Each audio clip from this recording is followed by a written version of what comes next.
स्वागत है आपका आपके अपने YouTube channel Saraswati English classes में। आज लेकर आया हूं मैं टिंटनबे विलियम वर्ड्सवर्थ के द्वारा लिखी गई बेहतरीन पोयम। 160 लाइन के आसपास इसमें है। मैं आज आपको बता दूं क्या बताने वाला हूं मैं, लाइन बाय लाइन एक्सप्लेनेशन के साथ साथ जो इंपॉर्टेंट फिगर ऑफ स्पीच होंगे वो बताई जाएगी आपको। याद रखिएगा, बैकग्राउंड का मैंने एक वीडियो स्पेशली बनाया हुआ है। अगर आप तैयारी कर रहे हो LT ग्रेड की, UPT GT PGT आप तैयारी कर रहे हो या आप तैयारी करने की सोच रहे हो, जुड़े हुए हो, तो आप जरूर उस बैकग्राउंड वाले वीडियो को देखिएगा। टिंटनबे से रिलेटेड बहुत ही मैंने छोटे से लेकर के बड़े पॉइंट्स को वहाँ रखा हुआ है। हो सकता है कि आपको बहुत सारे पॉइंट्स उसमें से अभी तक ना मिले हों, तो एक बार जाइएगा जरूर, ताकि जो पोएम है, चूंकि बड़ी पोएम है, हम अगर बैकग्राउंड पढ़ेंगे तो पोएम छूट जाएगी, और अगर हम पोएम पढ़ेंगे तो बहुत सारे बैकग्राउंड के जो पॉइंट्स हैं वो आउट हो जाएंगे। तो ध्यान दीजिएगा, उसको एक बार डिस्क्रिप्शन बॉक्स में लिंक दे दूंगा मैं, आप क्लिक करके देख लीजिएगा। इंपॉर्टेंट कोट्स जो है ना, इंपॉर्टेंट जो कोटेशंस है इस पोएम में, वो आपको बता दी जाएगी कि ये इंपॉर्टेंट है एग्जाम के पॉइंट ऑफ व्यू से। थोड़ी सी और बात करना चाहता हूं मैं यहीं पर टिंटनबे के बारे में, क्योंकि टिंटनबे जो है ना, वो लिरिकल बैलेड 1798 जो फर्स्ट एडिशन था उसमें 23वें नंबर पर है। टोटल 23 पोएम है, 23 पोएम्स है उसमें।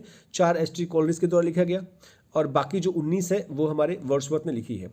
तो लास्ट पोएम है ये टिंटनबे, 23वां। 160 लाइन के आसपास की है ये। एक बड़ी बात जो अक्सर लोग कहते हैं कि टिंटनबे का फॉर्म क्या है, तो मैं आपको बता दूं, इसमें ओड के एलिमेंट है। वर्ड्सवर्थ ने खुद कहा है कि ओड के एलिमेंट है, लेकिन ये ओड नहीं मानता मैं। ओड के एलिमेंट हैं, इसमें ड्रामेटिक मोनोलॉग के भी एलिमेंट्स हैं, क्योंकि अकेले बंदा बोलता है। लेकिन मैं आपसे कह दूं कि ये दोनों के एलिमेंट्स हैं, वास्तव में ये दोनों है नहीं। तो ऑप्शन में आपको ड्रामेटिक लिरिक पर टिक करना होगा। ये ड्रामेटिक लिरिक है, अगर वो भी ना हो तो बैलेड पर आप जाइएगा कि ये बैलेड है। वास्तव में बैलेड 4 लाइन के होते हैं, जबकि इसमें आप देखोगे तो 54 लाइन, 29 लाइन का एक स्टैंजा है। वास्तव में ये स्टैंजा नहीं है, ये वर्स पैराग्राफ है। तो चलते हैं, पोएम को कंफर्म करते हैं। शुरू करते हैं हम फर्स्ट स्टैंजा। जैसा कि आपको पता है कि इस पोएम में टोटल 160 लाइन्स के अप्रॉक्स है और 5 स्टैंजाज में ये डिवाइडेड हैं। ये फर्स्ट स्टैंजा, या यूँ कहे कि ये वर्स का पैराग्राफ है और इसमें 22 लाइन्स हैं। इसमें कवि क्या कहना चाहता है, ध्यान दीजिएगा। इस फर्स्ट स्टैंजा में कवि जो है वो इंट्रोड्यूस करता है सेटिंग को, यानी कि ये कहाँ की सेटिंग है वो आपको समझा देगा। इमोशन को समझाएगा वो, यानी कि क्या इमोशन है कवि का जो 5 साल के बाद आ रहा है, वो उससे क्या अटैचमेंट था उसका।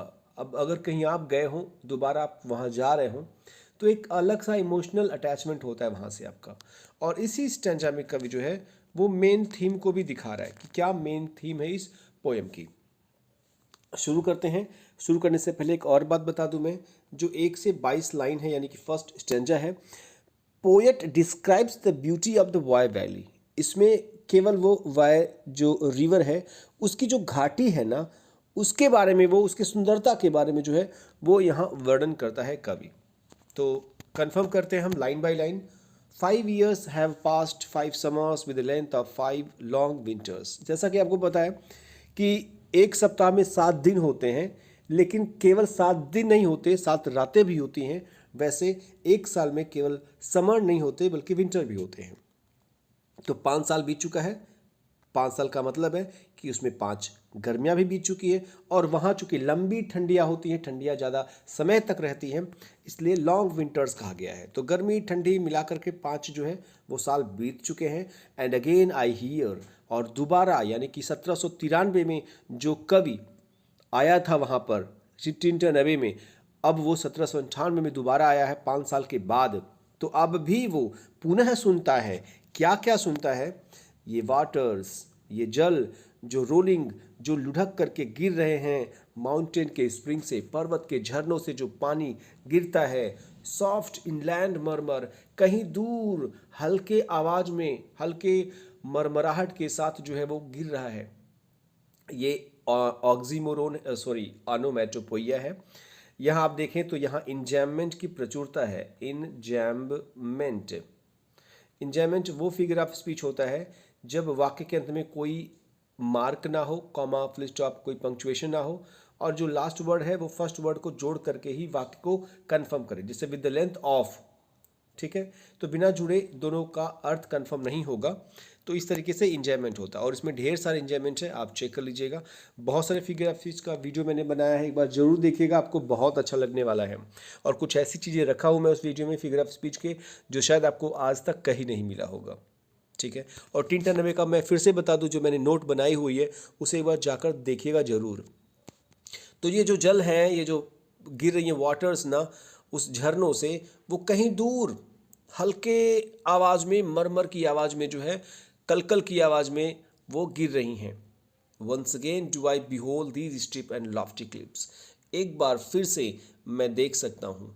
डू का मतलब यहाँ पे क्या से नहीं है, को पूछ नहीं रहा है, बल्कि इम्फिसाइज कर रहा है, जोर देकर कहता है कि मैं देखता हूँ। इन स्टीप मतलब होता है खड़ी, लॉफ्टी का मतलब होता है गगनचुंबी। ठीक है, क्लिफ मतलब होती चट्टानें। इस खड़ी और गगनचुंबी चट्टानों को मैं फिर से देख सकता हूँ। तो ये चीज़ मैं फिर से सुन सकता हूँ, यहाँ मैं फिर से देख सकता हूँ, क्योंकि दोबारा जब आया तो वो दोबारा वो चीज़ें फिर से थी उसी हालात में। ये इंपॉर्टेंट कोटेशन है, याद रखिएगा। और जो पहली लाइन है वो भी इंपॉर्टेंट है, that on a wild secluded scene. और यहाँ पर बताया जा रहा है कि यहाँ ध्यान दीजिएगा, ये वाइल्ड सेक्लूडेड का मतलब होता है एक प्रकार से जंगल का एकांतवास। वैसे भी आपको पता होगा कि जंगल में एकांत के लिए या तपस्या करने के लिए साधु संत पुजारी जो होते थे, जंगलों में जाया करते थे, कंदराओं में जाया करते थे, पहाड़ों पर्वतों पर जाया करते थे, क्योंकि वहाँ उनको अलग से फिलॉसफी समझ में आती थी। वहाँ उनको एकांत, उनका मतलब मन चित्त जो था वो लग जाता था। आज हमें एक कमरे में कोई एकांत बैठा दे बिना मोबाइल के तो हम शायद पागल हो जाएं। पहली बार जब कभी गया था तो उसके अंदर ये वाली फीलिंग नहीं थी कि एकांत में भी कुछ मजा आता है या एकांत होना भी अपने आप में खुशी होती है, लेकिन इस बार उसे फील हो रहा है और कह रहा है कि इस जंगल की जो एकांत चीज़ें हैं ना, ये जो जंगल की एकांत सीन है वो इम्प्रेस करती है मेरे अंदर के एकांत विचारों को, मेरे अंदर के विचारों को ये जो है वो इम्प्रेस करती है। एकांत विचार का मतलब है कि उसके अंदर एक कवि है जो पिछली बार 1793 में नहीं निकल करके बाहर आया था, वो शांत बैठा हुआ था, उसके विचार शांत थे। आज उसके विचार खामोश नहीं हैं, क्योंकि अब इन दृश्यों को देख करके, इन जंगलों को देख करके, जो खामोश जंगल हैं, जो एकांत जंगल हैं, उनको देख करके उसके अंदर का जो कवि है वो जाग रहा है और ये कनेक्ट कर रहा है the landscape with the quite of the sky. आसमान का जो ये शांत दृश्य है ना, लैंडस्केप मतलब दृश्य, आसमान को जो शांत दृश्य है, अभी तो आपने देखा एकांत जंगल, अब देख रहे हो शांत जो है आसमान, आसमान का जो शांत दृश्य है उससे भी इसे कनेक्ट कर रहा है। यानी कि ये कनेक्शन जो है ना, ये आपका, आप भौतिक कनेक्शन नहीं कह सकते, दैहिक कनेक्शन हो रहा है, स्पिरिचुअल कनेक्शन की तरफ यहाँ पर कवि जा रहा है। अब उसको जंगलों में, आसमान में शांति दिखाई दे रही है और वो शांति जो है ना इसको खुश कर रही है, इसका खुद का दिमाग शांत कर रही है।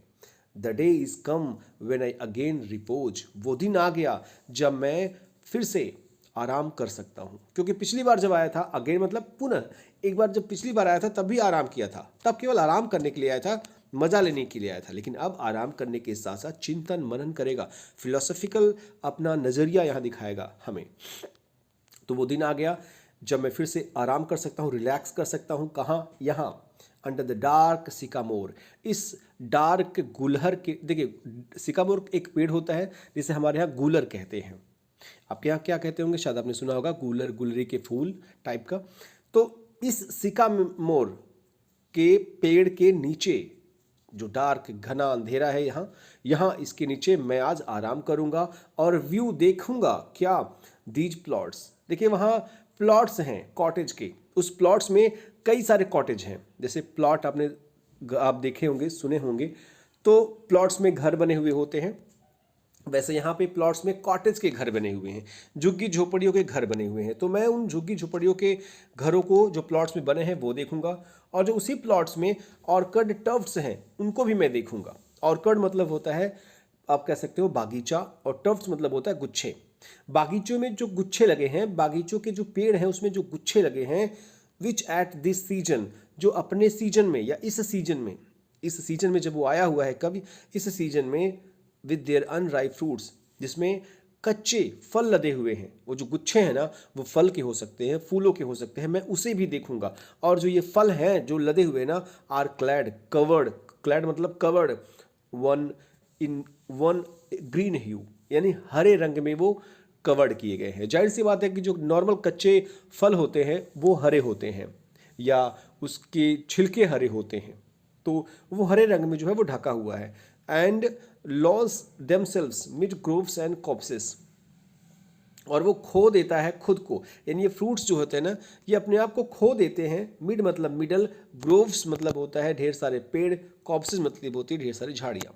और ये जो फ्रूट्स होते हैं अपने आप को खो देते हैं इन पेड़ और झाड़ियों के मिड में, यानी बीच में। जाहिर सी बात है कि अगर पेड़ पौधे हैं, पत्ते हरे हैं, उसके फल भी हरा है, तो वो छिप जाएगा उसी में। तो वो ये सबको देख रहा है कवि वहां से बैठ करके, या कह रहा है कि मैं देखूंगा। वंस अगेन आई सी, फिर से कहता है, ये फिर से इंपॉर्टेंट आपका कोटेशन है। Once again I see these hedgerows, एक बार फिर से मैं इस हेज के रोज को देखता हूँ, झाड़ियों की पंक्तियों को देखता हूँ मैं। यानी पहले भी देखा था हार्डली हेज रोज, लेकिन इस बार जब देख रहा हूं मैं तो बमुश्किल से मुझे ये हेज का रोज लग रहा है। शायद ये हेज का रोज जो है वो कम हो चुका है। जो झाड़ियां हैं, झाड़ियों की जो पंक्तियां हैं, ढेर सारी पंक्तियां लगी हुई झाड़ियों की, वो शायद कम हो चुकी हैं। Little ones of sportive would run wild, यहाँ देखिएगा ये पर्सोनिफिकेशन नामक फिगर ऑफ स्पीच यूज किया गया है यहाँ पर, क्योंकि यहाँ पर वो जंगल को ना दौड़ा रहा है और वो जंगल को स्पोर्टिव बना रहा है। स्पोर्टिव का मतलब होता है खेल वाला नहीं, बल्कि यहाँ स्पोर्टिव का मतलब होता है खुश वाला। एक खुश जो जंगल है, जो हैप्पी वुड है ना, वो एक लाइन में, छोटी सी लाइन में वो दौड़ता है, रन करता है, वो भी वाइल्ड। वाइल्ड का मतलब होता है अनकंट्रोल्ड। देखिए वाइल्ड यहाँ पर नाउन है, अगर ये वाइल्ड एडजेक्टिव होता तो इसका मतलब होता है जंगली, लेकिन यहाँ पर ये नाउन है, इसका मतलब होता है अनकंट्रोल्ड। तो एक लाइन खींची चली जा रही है जिसमें हैप्पी वुड जो है, जो जंगल, जो पेड़ हैं, वो एक तरफ से अनकंट्रोल्ड दौड़ रहे हैं। ये क्या है, क्या कहना चाहता है कवि? इसका मतलब ये है कि मान लो आप इस सड़क से गुजर रहे हो और बगल में जंगल है। आपने देखा होगा कि पेड़ एक किनारे से लगे हुए होते हैं, आपको दिखता ऐसा है, और जैसे जैसे आप चलते जाते हो ये पेड़ एक किनारे से आपको चलते हुए दिखाई देते हैं। आपके साथ पेड़ चलते हैं जब आप किसी व्हीकल से चलते हो तो। हालांकि कवि यहाँ पर व्हीकल से नहीं है, लेकिन फिर भी वो ज्ञान के व्हीकल पर सवार है और वो अपनी कवि की कविता निकाल रहा है यहाँ पर, और बता रहा है कि वो हैप्पी जो वुड है ना, जंगल है, जो पेड़ पौधे हैं, वो अनकंट्रोल्ड चल रहे हैं, अनकंट्रोल्ड बढ़ रहे हैं। यानी कि जब पिछली बार आया था तो, और इस बार आया है तो, में ये बढ़ने वाली बातें की गई हैं, घटा नहीं है पेड़ पौधा और बढ़ा ही है।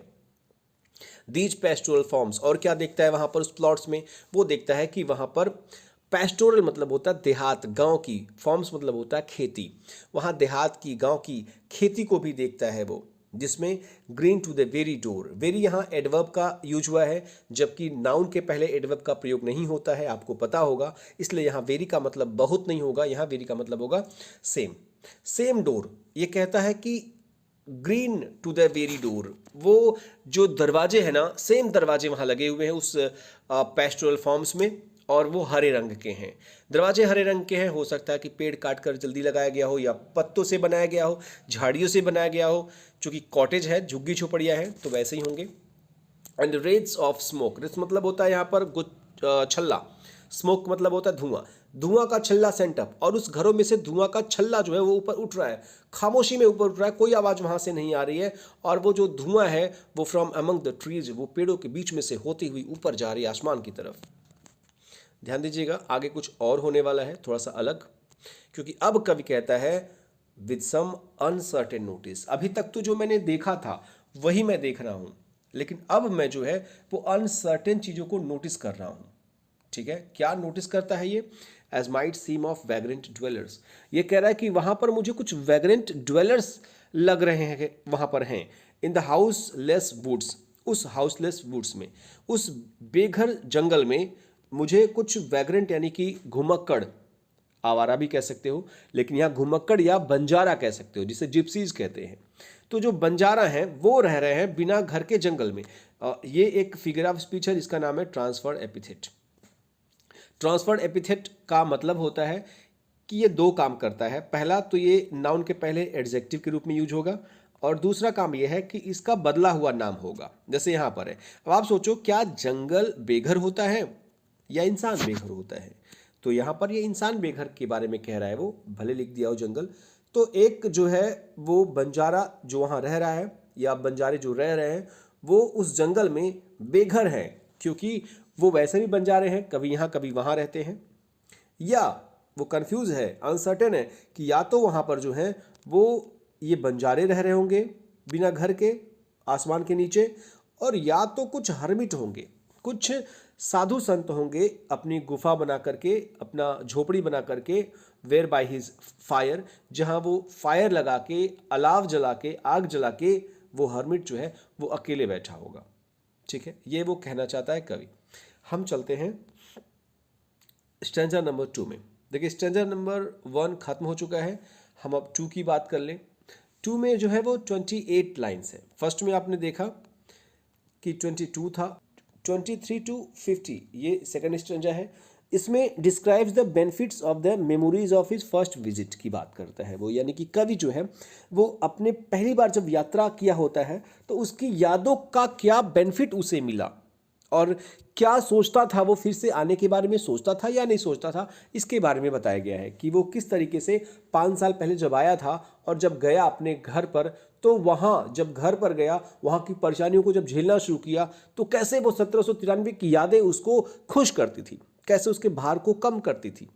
ये इस सेकेंड स्टैंजा में कवि जो है वो बताने की कोशिश करता है। सुनिएगा, कह रहा है कवि दीज ब्यूटियस फॉर्म्स, वो कहता है ये खूबसूरत फॉर्म्स, क्योंकि कहते हैं ना खूबसूरती के कई रूप होते हैं, आपको भी पता होगा बड़े रूप होते हैं इन खूबसूरती के।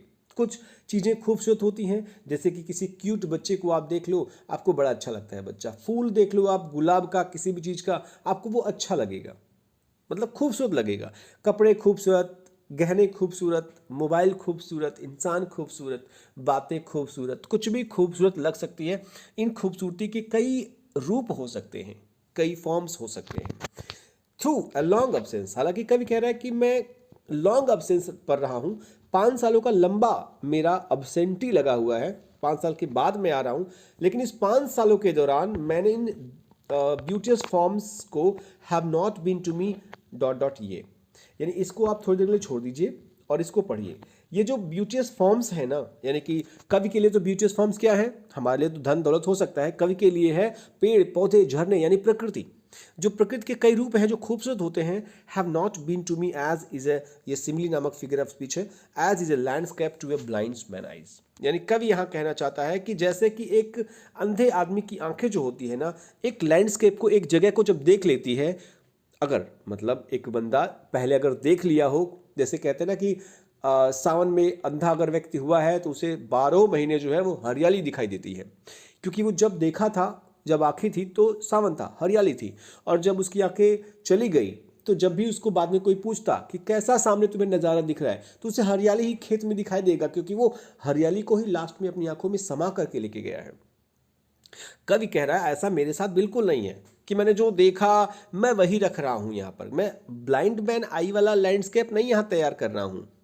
मैंने जो देखा वो कैसा था मेरे लिए, उसने मुझे कैसी सांत्वनाएं दी, और अब मैं जब आया हूं तो कैसा ये मुझे लग रहा है, दोनों के बारे में अंतर दे रहा है कवि यहाँ पर। जैसे आपने देखा कि बहुत सारी चीज़ें सेम थी लेकिन कुछ चीज़ें अनसर्टेन थी, जैसे कि हर्मिट वाला या वो वैग्रेंट वाला। तो केवल ये नहीं कि जैसा मैंने देखा सिर्फ वैसा ही मैं फिर से बोल रहा हूँ कि वही वही चीज़ें मुझे मिली, कुछ अलग भी मिली, और जो मिली उससे कवि कैसे इंस्पायर होता है। कवि कहता है, ध्यान से देखिएगा, कवि कहता है कि but of in lonely rooms and mid the डिन, यहाँ देखिएगा मिडल को मिड किया है, ऑफ एन को ऑफ किया है। क्यों किया है? क्योंकि कवि यहाँ पर सिलेबल को कम करना चाहता है। जैसा कि आपको पता है कि ये पोएम डेकासिलैबिक है, ये पेंटामीटर में नहीं है, ये गलती मत करिएगा, पेंटामीटर इसमें पाया जा रहा है लेकिन पूरी पोएम पेंटामीटर में नहीं है, ये डेकासिलैबिक है। और डेका और पेंटा दोनों में 10 सिलेबल होते हैं। अंतर क्या होता है मैंने बताया है टिंटन अबे के उस पॉइंट्स वाले वीडियो में, आप वहाँ देखिएगा, आपको समझ में आएगा, बहुत सारे पॉइंट्स हैं वहाँ पर। तो अगर ऑफ को ऑफ इन करता, मिड को मिडल करता, तो वो 2 सिलेबल और बढ़ जाते और ये 12 हो जाता 10 की बजाय, इसलिए कवि ने कम कर दी है। तो अक्सर कहता है कि जब मैं अपने अकेले कमरे में रहता था, या मिड द डिन, मिड दिन का मतलब होता है क्राउड, या मैं क्राउड के बीच में होता था टाउन के और सिटी के, यानी कि मैं जब घर पर था 1793 के बाद अकेले कमरे में बैठता था या भीड़ भाड़ में रहता था मैं शहर में या नगर में। आई हैव ओव्ड टू देम, मैं उनका, देम का मतलब होता है ब्यूटीज फॉर्म्स, जो खूबसूरती थी, जो प्रकृति का छटा वो देख करके आया था, नदी पहाड़ पर्वत कंदराएं ये सब जो देख करके आया था, मैं इनका जो है वो ऋणी हूँ। क्यों ऋणी है ये? क्योंकि कहता है इन आवर्स ऑफ वियरीनेस, कि जब ये वियरीनेस थकावट के समय होते थे ना, जब मुझे थकावट फील होती थी, तब जो ये मेरी यादें हैं, मेमोरी, हम मेमोरी आप जोड़ते रहिएगा, जो मेरी यादें हैं ना वो सेंसेशंस स्वीट, वो मुझे एक प्रकार से स्वीट सेंसेशन देती थी, एक ऐसी सनसनी जो मुझे अच्छी लगती थी।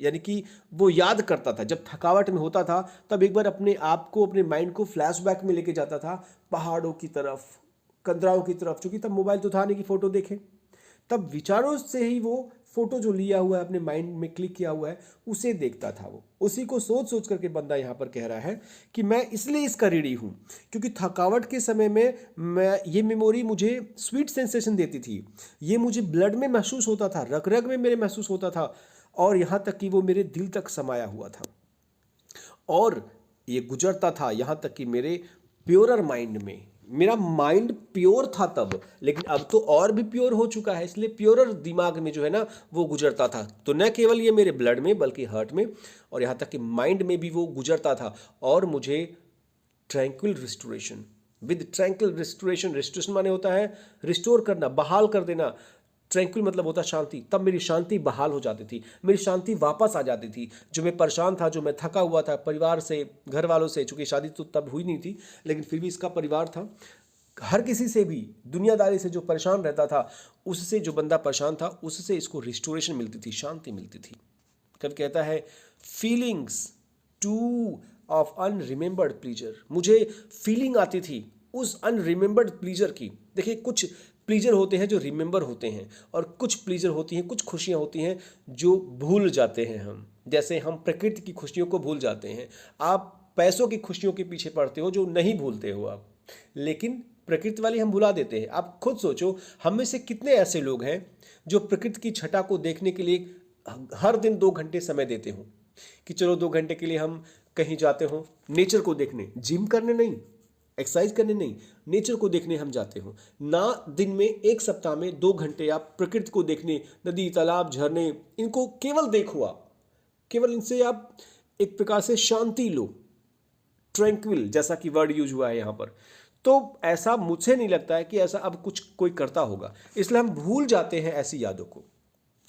मैंने 4 लाइन बनाई हुई है, अगर आपको सही लगे इस पर तो आप सोचिएगा, ध्यान से सुनिए। देखिए होता है ना कि कुछ चीज़ें तो हम भुला देते हैं, चाहे वो दिमाग में बसी हो चाहे दिल में, लेकिन कुछ चीज़ें हम नहीं भूल पाते। वो लाइंस इस तरीके से है, जो बसे हों दिल में निकल जाते हैं, जो बसे हों दिल में निकल जाते हैं, ये दिमागी हलचल भी ना संभल जाते हैं। भाई जब दिल से निकाल दिया तो दिमाग में जो है उसको निकालने में कितना सेकंड लगने वाला है। जो बसे हों दिल में निकल जाते हैं, ये दिमागी हलचल भी संभल जाते हैं, पर उन्हें भूल जाएं भी तो कैसे, जिनके एहसासों से ही मौसम बदल जाते हैं। तो कवि जो यहाँ पर है ना, वो अनरिमेंबर्ड प्लीजर की बात करता है, और वो अनरिमेंबर्ड प्लीजर जो है वो है जो 1793 में वो गया था, वहाँ से लिया था। वो न भुला देने वाले प्लीजर्स में से होने चाहिए उसके लिए, लेकिन वो कह रहा है कि वो भुला देने वाले प्लीजर हैं उसके लिए, लेकिन भूला नहीं है वो, उसे याद है, और इसके कारण उसकी ट्रैंक्विल रिस्टोर हो जाती है। सच परहैप्स हैव नो स्लाइट और ट्रिवियल इन्फ्लुएंस। और इसकी जो प्लीजर होती है ना, इसका जो असर होता है वो कोई स्लाइट नहीं होता है, कोई मामूली असर नहीं होता है, कोई तुच्छ वाला इन्फ्लुएंस नहीं होता है। किस पर?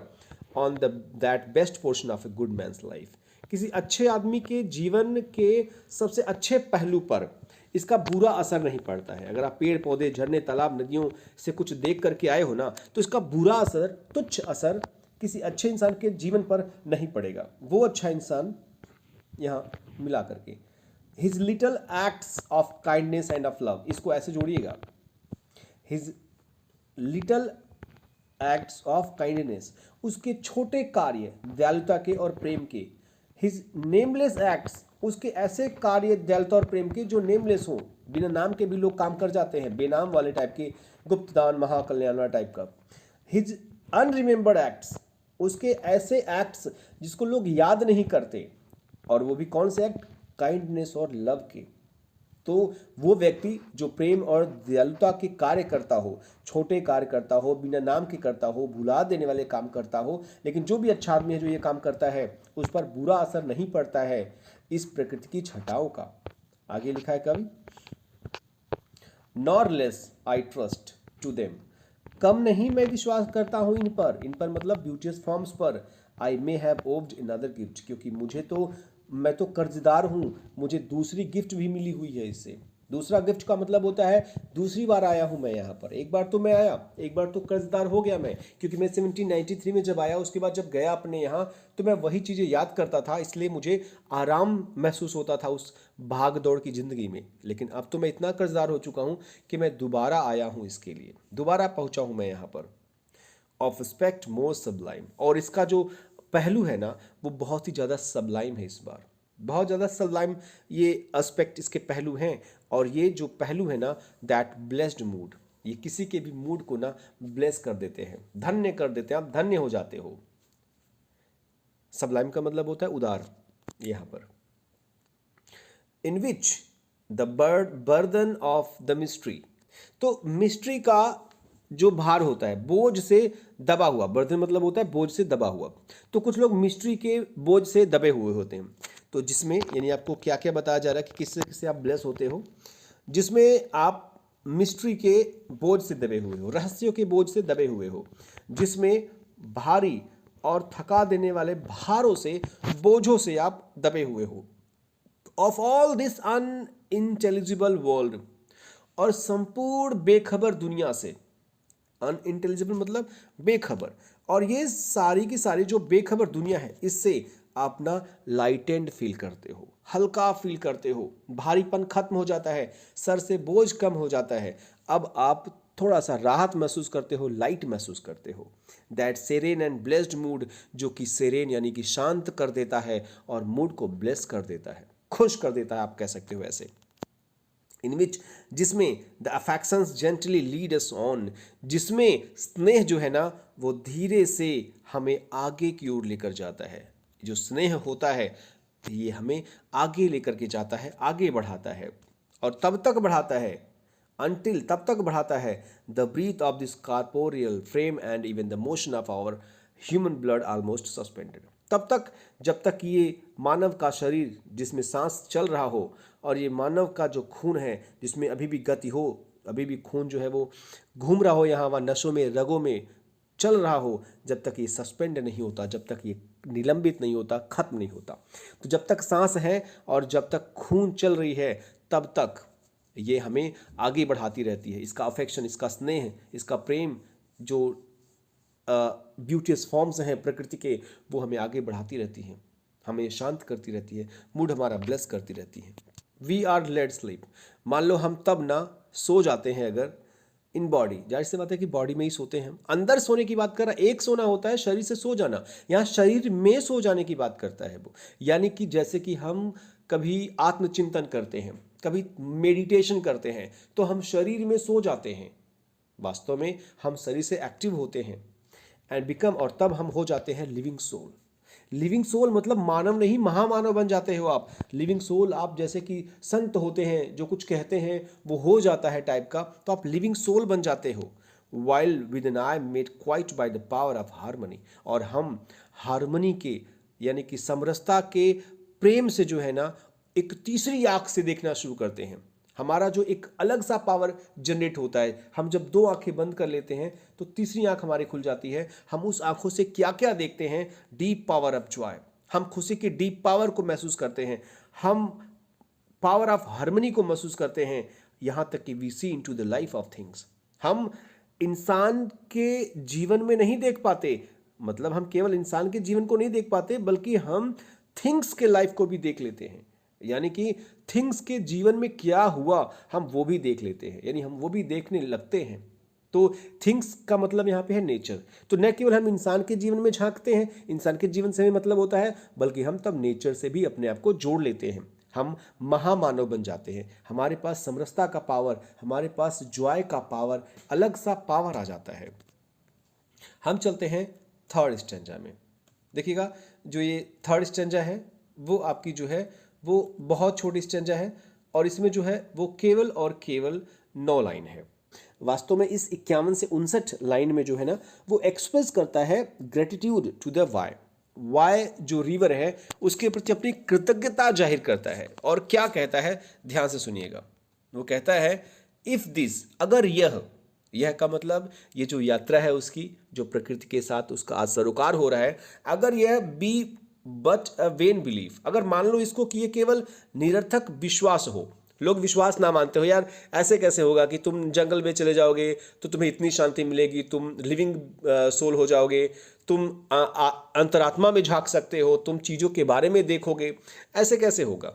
अगर आप मानते हो कि ये बेकार का निरर्थक विश्वास है, फिर भी ओ हाउ ऑफेन, ओ कितनी बार, अक्सर, in darkness and amid the many shapes, अंधेरों में, जब मेरे जीवन में अंधेरा आया या मैं बीच में आया, मेनी शेप्स, मेनी शेप्स किसके many shapes, many shapes of joyless daylight. Joyless का मतलब होता है आप कह सकते हो आनंदहीन, मतलब निराशा के दिन के उजाले में, निराशा वाले दिन के उजाले में बहुत सारे शेप्स जो आए, यानी आप कह सकते हो दुख भरा समय, डार्कनेस, अंधेरा और निराशा के समय, when the fretful steer unprofitable, fretful का मतलब होता है एक प्रकार से आप कह सकते हो चिड़चिड़ापन, steer मतलब होता है उठना, जो कि अनप्रॉफिटेबल है। किसी का जो चिड़चिड़ापन जो होता है वो जब प्रभावित होता है वो उससे कोई प्रॉफिट नहीं मिलता है। तो जब कभी मैं ऐसे ही मेरे में चिड़चिड़ापन जो है वो स्टीयर होता था जो कि अनप्रॉफिटेबल था। And the fever of the world, fever माने होता है बुखार, लेकिन यहाँ पर दुनिया का बुखार से मतलब है कि दुनियादारी चलाने का, दुनिया में आने वाले कष्टों का, क्योंकि दुनिया जो है ना एक प्रकार से आप कह सकते हो कि परेशानियों का एक हब है, इसमें आप हो तो परेशान तो होगे ही होगे। तो दुनिया का ये जो दुनिया है उसकी जो परेशानियां हैं उसमें have hung upon the beatings of my heart, ये मेरे दिल को बार बार बीट कर रही थी, ये मतलब इसके दिल को चोट पहुंचा रही है, यानी कह रही है कि जब भी मुझे कोई परेशानी हुई, जब भी चिड़चिड़ापन आया, जब भी दुनिया से कोई रिलेटेड परेशानी हुई, जब जीवन में अंधेरा आया, खुशियां छिन गई मेरी, तब क्या हुआ, हाउ ऑफन, कितनी बार, इन स्पिरिट, आत्मा से, दिल से, have I turn to thee, मैं तुम्हारी तरफ मुड़ा। यानी कि जब भी मुझे परेशानी आई, ऊपर से यही कहने का मतलब है कि जब भी मुझे परेशानी आई, मेरे दिल को चोट पहुंचा, तकलीफ हुई, तो मैं तुम्हारी तरफ पहुंचा, तुम्हारी तरफ मुड़ा। यानी कि जंगल की तरफ बात कर रहा है, प्रकृति की तरफ बात कर रहा है कि मैं तुम्हारी तरफ मुड़ा। आगे कहता है ओ, यहां पर ओ शायद मिट गया है, यहां पर होना चाहिए था ओ सिल्वन वाय। अब यहां पर मानो कि जैसे कि सजीव हो वो, और संबोधित करते हुए वाय नदी को कहता है सिल्वन। सिल्वन का मतलब होता है जंगली।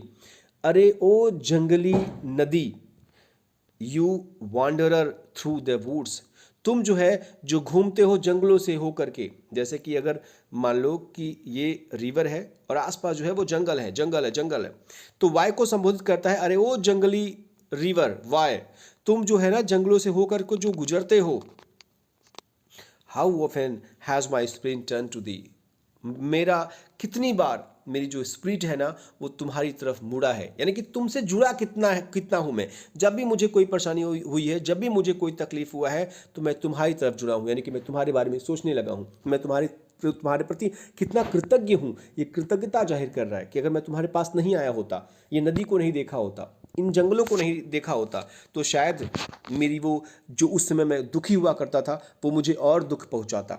तो मैं तुमको देख करके, तुम्हें फील करके अपने आप को जो है वो सांत्वना दिया करता था, ऐसा ये कवि महोदय कहना चाहते हैं। तो इस तरीके से थर्ड स्टैंजा खत्म होती है। मिलते हैं फोर्थ और फिफ्थ स्टैंजा में नेक्स्ट वीडियो।